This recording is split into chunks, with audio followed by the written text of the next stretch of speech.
함께 봉독한 말씀을 가지고 하나님의 기대라는 제목으로 주님의 은혜를 함께 나누기를 원합니다. 제가 어제 새벽 예배 때도 잠깐 그런 고백을 드렸는데요. 전 여러분 덕분에 참 행복한 삶을 살아가고 있습니다. 여러 가지 많은 이유가 있는데 그 중에 하나님께서 저에게 또 고백하시는 행복이 무엇이냐면, 여러분에게 들려주시기 원하시는 하나님의 마음과 하나님의 뜻을 저를 통해서 선포하기 위해서 저에게 말씀의 은혜를 많이 부어주세요. 말씀을 준비하고 또 예배를 준비하면서 저의 마음에 그런 감동이 올 때가 있습니다. 이건 내가 이해하는 게 아닌데, 이건 내가 깨달은 것이 아닌데, 정말 하나님께서 그 말씀 속에서 깊이 저에게 부어주시는 은혜들이 있어요. 근데 그 은혜의 목적과 의도를 생각해 보면 이건 저에게 주시는 것만이 아니더라고요. 하나님께서 우리 사랑하는 성도님들을 축복하셔서 그 말씀을 통하여 하나님의 사랑과 은혜를 경험하기를 원하셔서 저를 통해 그런 은혜들을 부어주시는 것 같다는 마음이 많이 듭니다. 오늘 우리가 함께 나누는 이 말씀을 통해서 정말 하나님께서 여러분 한 분 한 분에게 들려주시기 원하시는 주님의 음성이 들리고, 또 그 말씀으로 인하여 주님께서 주시는 귀한 축복을 누리시는 이 시간 되기를 간절히 소원합니다. 오늘 함께 봉독한 말씀을 가지고 하나님의 기대라는 제목으로 우리가 함께 이야기를 나눌 텐데요. 우리가 어떤 관계 속에서 서로의 그 관계 안에서 기대하는 서로의 태도와 마음이 있습니다. 오늘은 하나님과 나와의 관계, 하나님과 그리스도인의 관계 속에서 하나님께서 우리에게 기대하시는 우리의 태도와 그런 자세가 무엇인지 좀 기억해보고 살펴보기를 원합니다. 여러분 주변에 사랑하는 사람들과의 좋은 관계를 이루며 행복을 누리며 살아가시죠? 그 관계 속에서 여러분은 기대하는 것이 무엇입니까? 내 사랑하는 아내에게, 남편에게, 또 부모님에게, 자녀들에게 내가 기대하고 바라는 것, 어떠한 것들이 있는지 한번 떠올려 보셨으면 좋겠습니다. 우리가 그 관계 속에서 기대라는 것이 어떤 나의 기쁨과 만족만을 원하는 것은 아니죠. 특별히 부모님과 자녀의 관계 속에서 부모님들이 자녀에게 기대하는 것이 무엇이겠습니까? 나한테 좀 잘해라, 이런 기대도 조금은 있겠지만, 사실 부모님들이 자녀에게 기대하는 것은 그래, 나는 괜찮아, 너 행복하게 잘 살아, 건강하게 아름다운 가정 이루면서 복되게 살아라 하는 것이 자녀들을 향한 부모님의 기대가 아닐까 하는 생각이 듭니다. 그 기대가 부모님 자신만을 위한 것이 아니라 자녀들이 행복하고 자녀들이 기쁘니까 함께 그 가운데 기뻐하는 것이고, 나의 기쁨보다 자녀들의 기쁨이 나에게 큰 기쁨을 가져다 주기 때문에 그런 기대와 마음을 가지는 것이 아닌가 하는 생각이 듭니다. 하나님과 우리의 관계 속에서도 하나님께서 우리에게 원하시는 그런 기대가 있어요. 우리에게 바라시는 것. 그것은 하나님께서 하나님 자신을 위한 것이 아니고요, 자녀들을 향한 부모님의 마음처럼 우리를 사랑하셔서 우리가 하나님의 축복과 은혜 가운데 살아가기를 원하시는 마음에서 우리에게 기대하시는 하나님의 그 기대와 마음인 것입니다. 우리가 함께 읽은 사도행전 7장의 말씀을 보면요, 사도행전 7장이 굉장히 길거든요. 근데 이 내용이 대부분 무엇으로 채워져 있냐면, 우리가 지금까지 계속 앞에서부터 나눈 것처럼 스데반이 성령과 권능으로 하나님의 말씀을 전하고 선포하니까 그 가운데 그것을 시기했던 바리새인들, 유대의 종교 지도자들이 스데반이 하나님과 모세를 하나님의 영광을 가리웠다라고 이야기하면서 모함을 해서 억지로 지금 그 공회에 세운 것입니다. 재판장 앞에 세운 것이에요. 하나님을 모독했다는 그 억울한 누명을 쓰고 거짓 증인들의 그 거짓말로 재판장 앞에 섰는데요, 사도행전 7장의 말씀은 그 상황 속에서 스데반의 대변을 담고 있습니다. 대변이지만 사실 그 대부분의 내용은 스데반의 설교라고 이야기할 수도 있겠죠. 이 메시지를 통해서 스데반은 우리가 하나님과의 관계 속에서 하나님께서 우리에게 기대하시는 우리의 기본적인 태도와 자세가 무엇인지를 일깨워 줍니다. 첫 번째, 우리가 하나님께 고백드려야 할, 하나님과의 관계 속에서 하나님께서 우리에게 기대하시는 그런 자세와 마음은 무엇이냐? 그것은 우리의 인생 가운데 하나님께서 행하신 일들을 고백하는 것입니다. 우리가 함께 읽은 그 본문 말씀, 사도행전 7장 50절 말씀에 보면 이렇게 기록되어 있습니다. 이 모든 것이 다 내 손으로 지은 것이 아니냐 함과 같으니라 라고 기록되어 있어요. 이 앞에 있는 말씀, 49절의 말씀, 그리고 그 앞에 있는 내용들을 보면 이것은 무엇에 대한 말씀이냐면 하나님께서 이스라엘 백성들에게 명령하셔서 짓게 하신 성막과 성전에 대한 것입니다.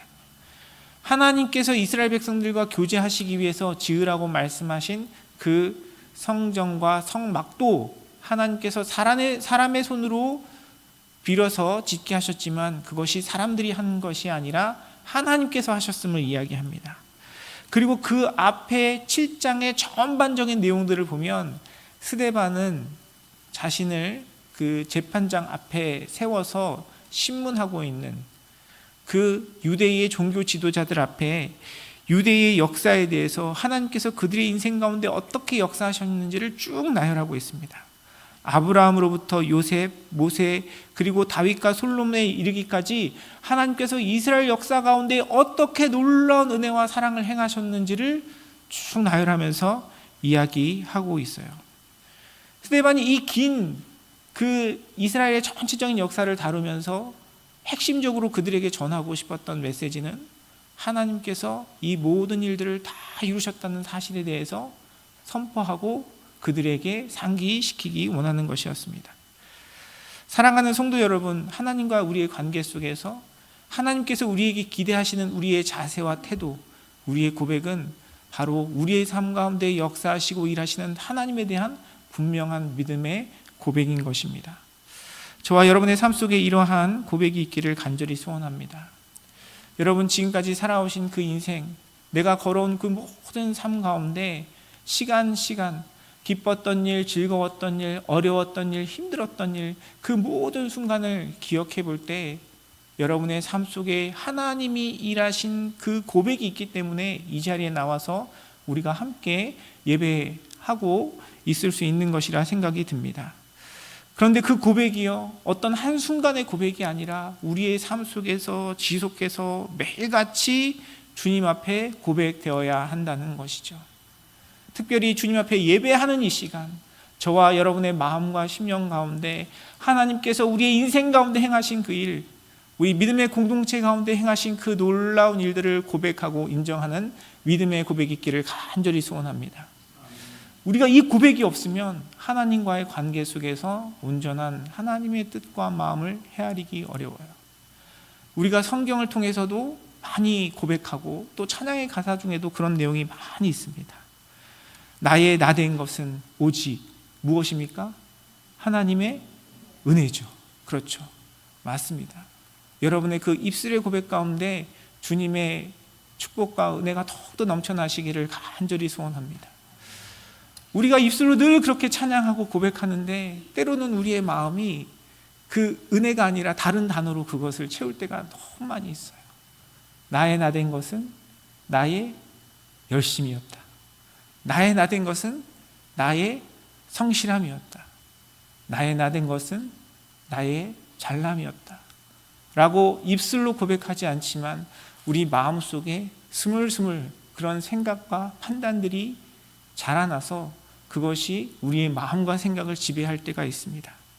사랑하는 성도 여러분, 우리의 인생 가운데 행하신 그분을 바라보며 그분을 고백하며 하나님의 은혜를 기억하며 또한 우리의 인생 가운데 더 풍성한 것들로 채우실 주님을 기대하는 복된 자리에 서시는 사랑하는 성도님들의 삶이 되시기를 주님의 이름으로 축원합니다. 그런데 이 하나님의 행하신 일들을 기대하는 것, 또 하나님을 바라보는 것은요, 다른 한편으로 이야기하면 우리를 자랑하지 않는 것입니다. 내가 행한 것들을 자랑하지 않는 것이에요. 내가 가진 그 모든 것들, 나의 이 세상에서의 경제적인 능력이나 내가 행한 그 어떤 일들을 자랑하지 않고요, 하나님을 인정하는 것이 하나님을 진정으로 바라보는 것입니다. 내가 하나님의 은혜를 고백하고 하나님을 자랑한다 하면서 내가 한 그 일들을 자랑한다면 그것은 진정으로 하나님을 인정하는 것이 아니죠. 저와 여러분의 삶 속에 하나님께서 베푸신 그 놀라운 은혜, 우리가 연약하고 우리의 죄악됨 속에서도 우리를 전적인 그리스도의 사랑과 은혜로 불러주신 그 은혜, 하나님의 영광에 이르지 못한 그 누구도 이룰 수 없는 그 영광의 자리에, 그 거룩함에 그리스도의 십자가의 보혈로 우리를 주의 자녀 삼아주시고 하나님과 동행할 수 있는 복된 자리로 우리를 불러주신 하나님의 은혜, 하나님이 행하신 일들을 우리가 기억하고 고백한다면 어떻게 나를 자랑할 수 있겠습니까? 사랑하는 성도 여러분, 늘 주님 앞에 우리의 그런 마음과 자세를 돌아보기를 원합니다. 그리고 하나님을 인정하고 하나님이 행하신 일들을 고백하는 삶은요, 한 발 더 나아가서 변명하지 않고 핑계하지 않는 삶입니다. 특별히 오늘 본문의 말씀의 배경을 보면요, 우리가 함께 설명하고 지금까지 묵상해온 것처럼 지금 스데반이 이야기하고 있는 이 자리는 어디입니까? 스데반이 억울하게 누명을 쓰고요, 거짓 증인들에 의해서 지금 공회 앞에 재판을 받는 자리입니다. 여러분 만약에 이 자리에 서신다면, 이런 상황이라면 여러분 뭐라고 대답하시겠어요? 나는 그런 말 한 적 없어요. 내가 언제 그런 얘기를 했다 그래요? 나는 하나님을 모욕한 적이 없습니다. 내가 모세를 모욕하다니요. 아마 스데반은 억울함으로 막 그런 항변을 해야만 하지 않았을까 하는 생각이 듭니다. 그런데 스데반은 자신의 억울함이나 자신이 결백하다는 그런 증언에 대해서는 한마디도 언급하지 않아요. 스데반은 하나님께서 역사 가운데 행하신 그 일들을 이야기하고 선포하고 있습니다. 그런 상황 속에서 내가 변명하지 않고 나를 대변하지 않을 수 있는 이유는 무엇입니까? 지금까지 내 인생 가운데 행하신 그 하나님의 역사하심을 믿기 때문에 지금 이 순간도 나를 바라보시고 지키시고 행하실 하나님의 능력을 내가 신뢰할 수 있어서 스데반은 변명하지 않을 수 있었던 것이죠. 우리 인생 속에서도 마찬가지입니다. 여러분, 살아가다 보면 우리가 억울한 감정을 느끼고 또 불필요한 이해가지 않는, 납득가지 않는 그런 이야기들과 또 그런 상황 속에 놓일 때가 많이 있을 것입니다. 그러나 그 가운데서 정말 내가 하나님을 신뢰하고 하나님께서 행하신 것들을 고백하고 바라보는 믿음을 가지고 있다면 지금도 그 상황 속에서도 언제나 우리를 바라보시는 주님을 믿는 믿음으로 그 상황 속에 나 자신을 대변하고 변명하는 일들 가운데 주님 앞에 믿음으로 나아가는 그런 모습을 가져야 할 것입니다. 사랑하는 성도 여러분, 우리의 삶 속에 그런 억울한 일, 답답한 일, 스데반처럼 이렇게 중요한 그런 일이 아니라 할지라도 그런 이야기들과 상황들이 많이 있죠. 그 상황 속에서 하나님을 신뢰하시는 여러분의 삶이 되시기를 주님의 이름으로 축원합니다. 여러분, 변명할 필요 없어요. 대변할 필요 없습니다. 주님께 양보하시기 바랍니다. 주님께 내어 맡기시길 바랍니다. 여러분, 우리가 억울해할 필요가 없습니다. 왜냐하면 주님이 다 아시기 때문에 그래요. 하나님의 약속을 믿으시는 여러분의 삶이 되시기를 주님의 이름으로 축원합니다. 하나님께서 행하셨고 하나님께서 이끄시고 하나님께서 이끌어 가실 것입니다. 우리가 입술로 주님 앞에 고백하는 그 고백도 너무 중요하지만요, 진정한 우리의 고백은 그 고백 속에서 우리가 어떻게 살아가느냐죠. 내가 정말 하나님께서 행하신 그 놀라운 역사의 인도하심을 믿음으로 고백하고 내 삶 속에 함께 하신 그 주님을 믿는다면 지금 내가 선 이 자리에서 내가 경험하고 있는 상황과 내가 지금 경험하고 있는 나의 감정이 무엇인가가 중요한 것이 아니라 내가 주님을 신뢰하는 그 믿음으로 하나님께서 행하신 그 일들을 바라보는 믿음으로 그 태도로 살아가느냐 살아가지 않느냐가 더욱 중요한 것이죠. 여러분, 우리의 인생은, 우리의 신앙은요, 여러 가지 면에서 균형이 매우 중요합니다. 우리의 믿음의 삶에서도요, 하나님께서 우리에게 베풀어 주신 그 은혜, 그리고 그 은혜에 대한 우리의 믿음의 반응이 균형을 잘 이루어야 돼요. 나에게 베풀어 주신 하나님의 은혜를 바라보는 믿음 안에서 우리에게 맡겨주신 그 일들을 충성되게 감당해야 되는데, 우리의 충성과 믿음의 반응은 하나님의 은혜와 역사하심 없이는 아무것도 아니라는 것이죠. 여러분 이렇게 생활하시면서 가끔씩 여행을 가시거나 밴딩머신을 자판기를 사용하실 때가 있을 거라 생각이 듭니다. 대부분의 이제 자판기에 여러 가지 다양한 종류의 물건들이 있어요. 우리는 멀리 나가지 않고 운전하지 않아도 내가 있는 자리에서 그 자판기에 놓여져 있는 물건을 동전을 넣거나 카드로 계산을 해서 쉽게 그 물건을 얻을 수 있습니다. 그런데 그 자판기가 누군가에 의해 채워지지 않았다면 내가 지금 돈을 지불하는 그 행위가 무슨 의미가 있겠어요? 나는 동전을 넣거나 카드로 간단하게 계산해서 멀리 가지 않아도, 운전을 하지 않아도, 마트에 가지 않아도 그 물건을 얻을 수 있지만 그것은 그것을 준비하고 그것을 채워 넣은 사람의 수고와 노력에 의한 것이죠. 우리의 믿음의 삶도 마찬가지입니다. 하나님께서 우리의 모든 삶을 예배해 놓으셨고요, 그 가운데 우리에게 믿음으로 반응하기를 원하세요. 그런데 때로는 하나님께서 채워 놓으시고 하나님께서 예비하신 그 놀라운 수고를 바라보지 못하고 내가 동전을 넣는 행위, 내가 카드로 지불한 그 행위에만 너무 집중할 때가 있다는 것이죠. 사랑하는 성도 여러분, 정말 우리의 입술로 고백만이 아니고요, 우리의 삶은요, 모든 것이 주님의 은혜입니다.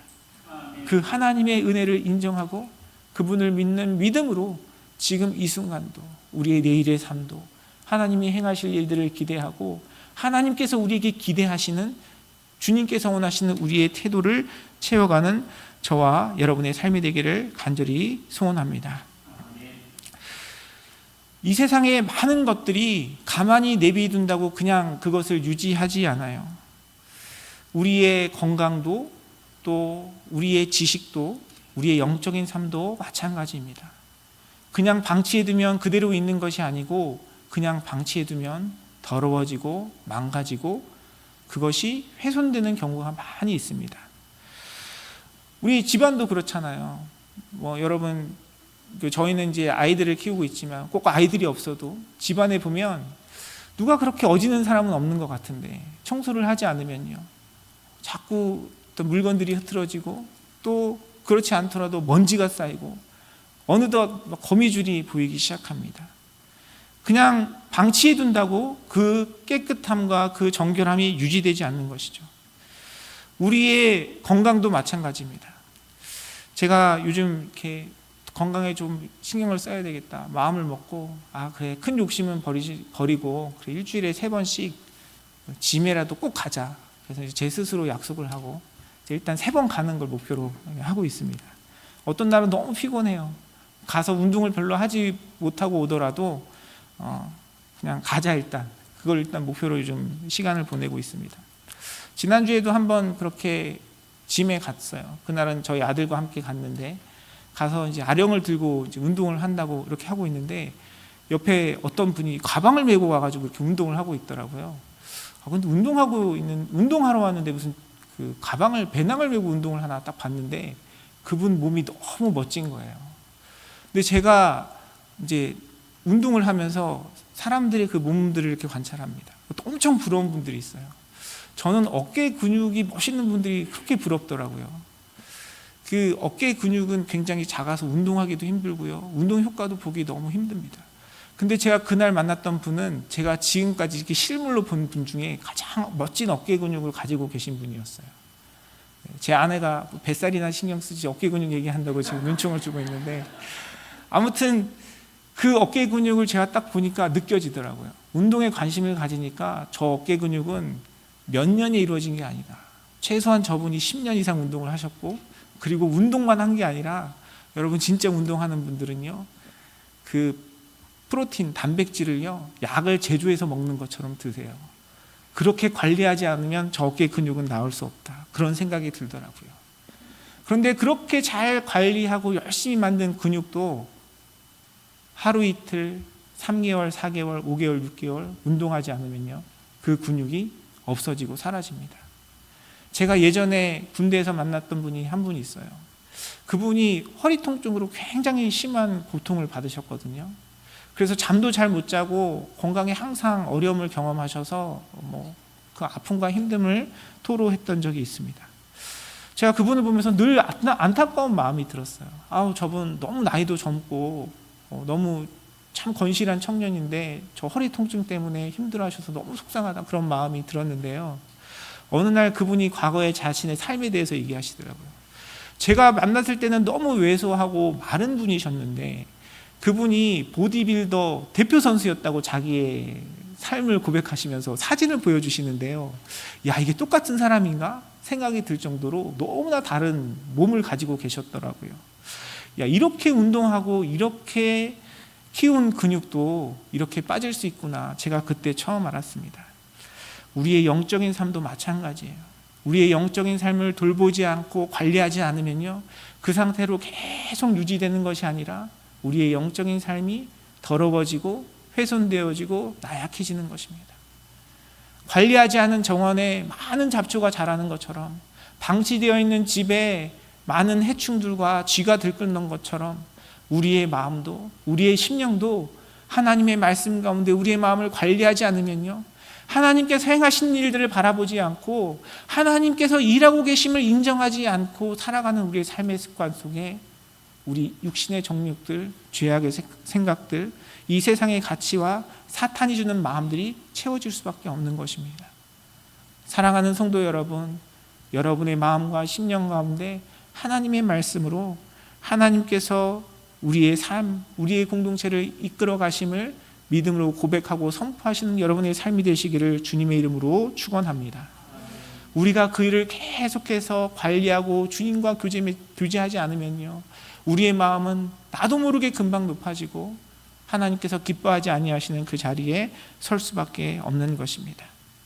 우리가 이렇게 하나님께서 행하셨음을 인정하고 고백하는 그 삶 속에서 동일하게 우리가 주님 앞에 고백해야 할 것은 우리의 연약함과 죄악됨이라는 사실을 말씀은 우리에게 이야기합니다. 스데반은 자신을 모함해서 이 공회 앞에서 자신을 재판하는 사람들에게 그들의 건강하지 못한, 온전치 못한 영적인 모습을 지적하면서 51절에 이렇게 이야기합니다. 목이 곧고 마음과 귀에 할례를 받지 못한 사람들아, 너희도 너희 조상과 같이 항상 성령을 거스르는도다 라고 그들의 영적인 상태에 대하여, 교만함에 대해서 책망하고 있는 것을 우리는 말씀을 통해 확인할 수 있습니다. 목이 곧고 마음과 귀에 할례를 받지 못한 사람들, 그리고 조상들과 같이 항상 성령을 거스르는 자가 누구입니까? 여러분, 우리는 이 말씀 속에서 나의 모습을 발견해야 돼요. 하나님 앞에 온전치 못한 나의 모습을 발견해야 됩니다. 지난 한 주간의 삶 속에 지금도 내 마음에 자리 잡고 있는 주님께서 기뻐하지 아니하시는 나의 교만이 발견되어야 돼요. 사랑하는 성도 여러분, 그 은혜가 저와 여러분의 삶 속에 충만하게 경험되어지기를 간절히 소원합니다. 이스라엘의 역사는요, 하나님께서 스데반이 선포하고 있는 것처럼 하나님의 택하심과 하나님의 인도하심 속에서 아브라함을 비롯해 모세를 비롯해서 많은 그들의 믿음의 선조들 가운데 행하신 주님의 역사이지만, 동시에 성경이 이야기하고 있는 역사는요, 그 하나님의 택하시고 하나님의 은혜를 경험한 사람들의 불순종의 역사이기도 해요. 여러분, 성경을 보면서 어떤 것들을 느끼십니까? 아담과 하와로부터 이스라엘의 모든 역사 속에 이스라엘 백성들이 얼마나 고집불통이었고 얼마나 불순종하고 불만불평했어요. 근데 여러분, 그 이스라엘 백성들의 모습을 통해서 무엇을 발견하고 계십니까? 아우, 맞아, 저 집사님 좀 정신 차리고 하나님 앞에 회개해야 돼, 그런 이야기가 아니라 바로 나 자신의 모습을 발견하고 바라봐야 돼요. 제가 우리 성도님들을 위해서 기도하면서 너무 감사한 마음이 듭니다. 정말 보이지 않는 곳에서 사랑과 섬김으로 수고하고 애쓰시는 우리 성도님들의 귀한 섬김과 사랑을 보면서 늘 정말 주님 앞에 기쁜 마음으로, 감사한 마음으로 축복하며 기도해요. 하지만 다른 한편으로는 또 제 마음 가운데 안타까운 마음이 드는 부분들이 있어요. 사람들과 비교해서, 이 세상 사람들과 비교해서, 다른 사람들과 비교해서가 아니라 바로 하나님의 거룩하심과 온전하심 가운데 우리 모두가 가지고 있는 그 연약함, 그 죄악을 깨닫지 못하고 살아가고 있는 우리의 영적인 상태에 대한 안타까운 마음을 저에게 주십니다. 이건 우리 모두가 고백할 수밖에 없는 우리의 연약함이죠. 우리는 날마다 그 연약함 속에서 하나님 앞에 나의 죄인됨을 고백하고 우리를 구원하여 주시고 우리를 정결케 하신 예수 그리스도의 은혜와 사랑을 붙들고 살아가야 하는 것입니다. 우리는 이 고백을 잃어버리는 순간, 나의 죄인됨과 나의 나약함에 대한 고백을 잃어버리는 순간 우리는 교만한 자의 자리에 서서 하나님의 음성이 들리지 않고 이 세상의 기준과 판단으로 나의 욕심으로 살아갈 수밖에 없는 존재가 되는 것이죠. 사랑하는 성도 여러분, 여러분의 매일의 삶을 통해서 주님 앞에 드리는 그 많은 예배의 시간, 교제의 시간을 통해서 나의 연약함, 나의 무익함을 고백하고 그 고백으로 인해 더욱 주님을 붙들고 살아가시는 복된 자리에 서시는 사랑하는 성도님들의 삶이 되시기를 주님의 이름으로 축원합니다. 지금 여러분의 마음은 어떠십니까? 우리의 마음 하면 떠오르는 시가 있어요. 김동명이라는 시인이 지은 시입니다. 제목은 내 마음은 호수요로 시작하는 시예요. 여러분 아마 들어보셨을 겁니다. 잘 모르겠어요. 저는 제가 다닐 때는 이 시가 교과서에 실려 있었거든요. 그래서 제가 그렇게 시를 좋아하지 않는데 어쩔 수 없이 보고 읽어야 했던 시예요. 이 시의 첫 구절은 이렇습니다. 내 마음은 호수요 그대도 저오 나는 그대의 흰 그림자를 안고 옷같이 그대의 뱃전에 부서지리라.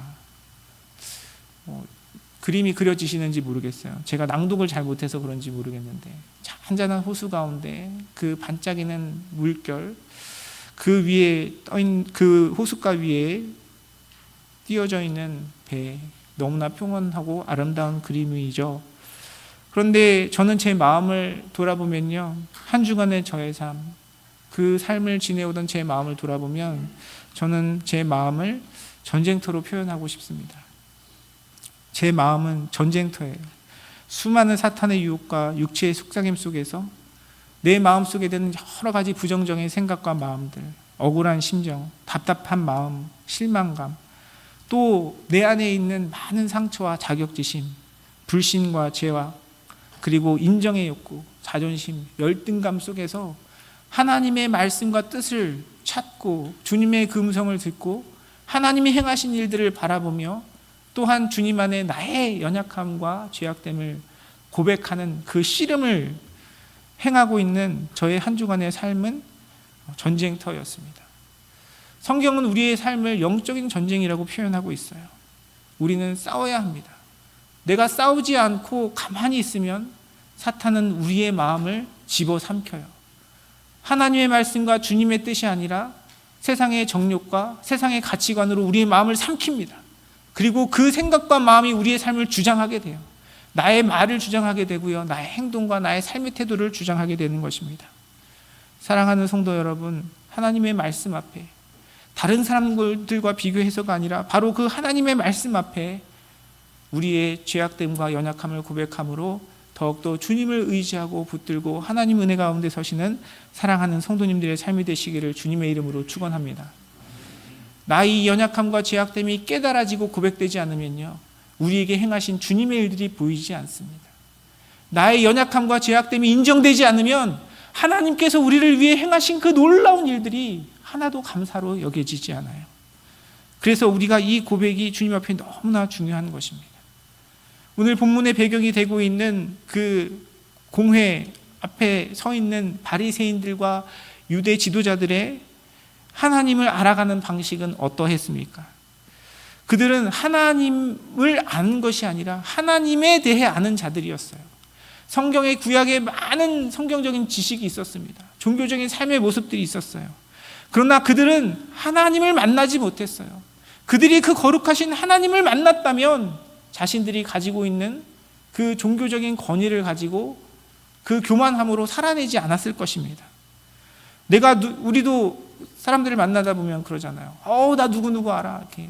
이렇게 관계를 이야기를 하다 보면은 서로 같이 아는 분들도 있고, 또 그 중에 내가 아는 어떤 유명인이 나의 자랑이 될 때가 있습니다. 내가 아는 누구가 우리 친척이야, 우리 사촌이야, 나랑 동창이었어. 그게 우리에게 자랑이 될 때도 있습니다. 하지만 그게 무엇이 중요한가요? 내가 그 사람을 아는 것이 중요한 게 아니고요, 얼마나 그 사람과 깊은 관계 속에서 교제를 이뤄가느냐가 중요한 것이죠. 하나님에 대해서도 마찬가지입니다. 내가 살아가는 삶의 순간순간 나의 일상 속에서 내가 예배하는 그 공간 속에서 주님을 알고 주님을 만나는 것이 우리의 축복이지, 내가 하나님에 대해 알고 그것을 나의 교만으로 지식으로 쌓는 것은 오히려 우리의 영적인 삶을 더 피폐하게 하는 것이죠. 바로 스데반을 공회에 세운 그 유대교 지도자들의 모습이 그러한 것이었습니다. 또한 그들은 종교적인 직분과 권위로 자신들의 죄악을 가렸어요. 나 바리새인이야, 나 대제사장이야. 그들의 직분이 오히려 그들을 하나님을 만나는 일에 장애물이 되었고요, 어려움이 되었습니다. 제가 지난 주간에 우리 목사님 또 전도사님과 같이 교제하면서 그런 이야기를 한 적이 있어요. 전 참 너무 감사합니다. 우리 한국 사회에서 나이가 굉장히 중요하잖아요. 그런데 우리 찬양 인도하시는 목사님도 그렇고 우리 전도사님도 저보다 나이가 다 많으세요. 그런데 늘 겸손함으로 저를 존중해 주시고 또 배우려고 하시고, 그래서 제가 너무너무 감사한 마음이 들었습니다. 제가 그런 관계 속에서 그런 말씀을 드린 적이 있어요. 이 담임 목회를 하면서 담임 목사라는 이 직분으로, 이 직분이 참 두렵고 떨리는 일이다. 이 담임 목사라는 책임과 또 권한 때문에 지을 수 있는 죄가 너무 많다라는 고백을 제가 드린 적이 있습니다. 하나님께서 우리에게 직분을 주신 것은 섬기고 봉사하라고 주신 것이지, 그것이 우리의 자랑이 될 수가 없는 것이죠. 그런데 우리가 이 땅을 살아가면서 그것을 자랑으로 삼고 그것으로 나의 죄악을 가리고 나의 믿음 없음을 가리고 있는 많은 사람들을 만납니다.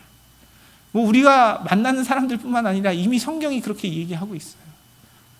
초대교회 당시에 많은 종교 지도자들이 그런 모습으로 정직하게 하나님 앞에 자신의 모습을 나타내지 못했던 것이죠. 그리고 그들의 삶 속에는 자신이 행한 일들을 드러내고 다른 사람들을 판단하고 깎아내림으로써 자기를 높이려는 그런 교만함이 있었습니다. 지금 스데반이 왜 법정에 서 있어야 됩니까? 왜 공회에서 재판을 받아야 됩니까? 스데반은 성령이 충만하여 하나님께서 주신 감동으로 주의 복음을 전하는 것밖에 없어요. 그런데 이 종교 지도자들이 그 성령이 충만한 스데반과 대화를 통해서 그를 이기지 못함으로 질투하고 시기하여서 거짓 증인까지 세워서 그를 공회 앞에 세워 그를 정죄하고 깎아내리려 했던 것이죠. 이것이 바로 우리 인간의 습성입니다. 남의 얘기가 아니고요, 바로 제 얘기예요. 배우지 않아도 자동적으로 우리의 마음 가운데 생기는, 내가 주님의 말씀과 뜻 가운데 따라가지 않으면 우리 마음 가운데 드는 우리의 기본적인 욕구인 것이죠. 사랑하는 성도 여러분, 오늘 말씀에 등장하는 배경이 되는 이 초대교회 그 당시에 유대인들의 지도자들처럼 자신의 연약함과 죄악을 우리의 겉모습으로, 우리가 가지고 있는 어떤 직분이나 경험으로 가리지 아니하고 정직하게 주님 앞에 서시는 사랑하는 성도님들의 삶이 되시기를 주님의 이름으로 축원합니다. 사도행전 7장 41절과 42절의 말씀에 보니까 이렇게 기록해요. 그때에 그들이 송아지를 만들어 그 우상 앞에 제사하며 자기 손으로 만든 것을 기뻐하더니 하나님이 외면하사 그들을 그 하늘의 군대에 섬기는 일에 버려두셨으니 이는 선지자의 책에 기록된 바 이스라엘의 집이여 너희가 광야에서 40년간 희생과 제물을 내게 드린 일이 있었느냐라고 말씀은 이야기합니다. 이스라엘 백성들이 아마 이 말씀을 들었으면 굉장히 억울할 수 있어요. 하나님, 저희가 광야의 삶 가운데 그렇게 어렵고 힘든 상황 속에서 먹을 게 없어도 주님 앞에 제물을 바치고 열심히 제사를 드렸는데 주님 어떻게 저희에게 40년간 희생과 제물을 내게 드린 일이 있느냐라고 이야기하실 수 있습니까? 라고 생각할 수 있을 것입니다. 그런데 그들이 제사는 드렸지만 그 제사를 주님이 받으시지 않은 것이죠. 그들이 제사는 드렸지만 하나님 앞에 드린 것이 아니라 자기를 위해 드린 것이었어요. 오늘 주님 앞에 드리는 우리의 모습과 우리의 예배를 주님께서 어떻게 바라보실지 하나님께서 우리에게 주시는 이 말씀을 통해 우리의 마음을 돌아보는 저와 여러분의 삶이 되기를 간절히 소원합니다. 하나님은 우리에게 완벽함을 요구하지 않으세요. 하나님은 우리가 완벽할 수 없다는 사실을 너무나 잘 아세요. 우리의 연약함과 부족함을 주님 앞에 진실된 마음으로 고백하고 인정하는 그 믿음의 고백 가운데 하나님의 은혜와 능력이 부어지는 것입니다. 하나님은 우리가 우리의 힘과 능력으로 이 땅을 잘 살아가기를 원하시는 것이 아니라 우리의 무익함과 우리의 죄악됨을 인정하고 주님을 붙들고 의지하면서 하나님께서 우리 가운데 행하시는 놀라운 능력과 역사하심을 경험하며 살기를 원하시는 것이 바로 하나님의 뜻인 것입니다. 사랑하는 성도 여러분, 주님 앞에 예배하는 이 시간, 주님 앞에 살아가는 우리의 믿음의 삶 속에 하나님께서 행하신 일들을 인정하고 또 주님 앞에 나의 무익함과 나의 죄악됨과 연약함을 진실함으로 고백함으로 우리의 인생 가운데 부어주시는 주님의 놀라운 은혜와 능력을 경험하시는 사랑하는 성도님들의 삶이 되시기를 주님의 이름으로 축원합니다. 히브리서 4장 15절 16절의 말씀은 이렇게 기록하고 있어요. 우리에게 있는 대제사장은 우리의 연약함을 동정하지 못하시리가 아니요 모든 일에 우리와 똑같이 시험을 받으신 이로되 죄는 없으시니라. 그러므로 우리는 긍휼하심을 받고 때를 따라 돕는 은혜를 얻기 위하여 은혜의 보좌 앞에 담대히 나아갈 것이니라. 아멘. 주님 앞에 진실되게 나의 연약함과 죄악됨이 고백되어지는 자의 삶 속에 하나님의 긍휼하심이 임합니다. 그 고백 가운데 하나님의 은혜의 보좌의 영광이 누려지는 것이에요. 사랑하는 성도 여러분, 하나님과의 관계 속에서 주님은 하나님께서 행하신 그 놀라운 일들을 우리가 고백하고 선포하고 그 믿음으로 살아가기를 원하십니다. 그리고 그 하나님 앞에 다른 사람과 비교해서가 아니고요, 그 하나님 앞에 나의 무익함과 죄인됨을 진실로 고백하고 우리의 대제사장이 되어주시는 예수 그리스도의 보혈의 공로를 붙들고 하나님이 주시는 의와 영광과 능력과 평강을 경험하기를 원하시는 것이 하나님께서 저와 여러분의 삶 가운데 기대하시는 하나님의 마음인 것입니다. 주님 앞에 겸손함으로 주님을 인정함으로 또한 그 겸손한 믿음의 고백 가운데 그리스도를 온전히 붙들므로 하나님의 보시는 놀라운 축복과 은혜, 평강과 기쁨을 온전히 누리시는 우리 사랑하는 성도님들의 삶이 되시기를 주님의 이름으로 축원합니다.